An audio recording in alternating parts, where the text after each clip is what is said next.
Une centaine de petites œuvres d'art sont exposées aux Galeries 115 depuis vendredi. Lucille Flandre, auteure de tous ces tableaux, était avant de devenir peintre, éducatrice en milieux sociaux. Je travaillais dans le social, je m'occupais d'enfants et d'adultes en difficulté. À l'époque, j'aimais bien faire de la décoration avec nos résidents. Et donc, à la retraite, j'ai pas mal bouquiné sur les peintres. Ça m'a bien plu. Et comme c'était mes cadeaux de départ à la retraite de la peinture, des pinceaux et puis des toiles, je me suis mise à peindre. Ça me repose de peindre.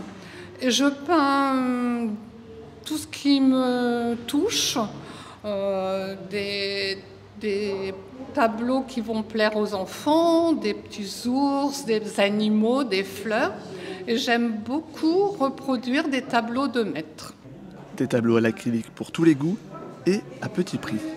En travaillant dans le milieu social, j'ai fréquenté beaucoup de personnes qui avaient de grosses difficultés financières et des gens qui aimaient l'art, qui aimaient la musique, la peinture. Et donc je me suis dit, en faisant des petits prix, toute cette catégorie de personnes va pouvoir se faire plaisir. Donc j'ai fait des petits tableaux à petit prix pour que tout le monde puisse avoir une peinture chez soi.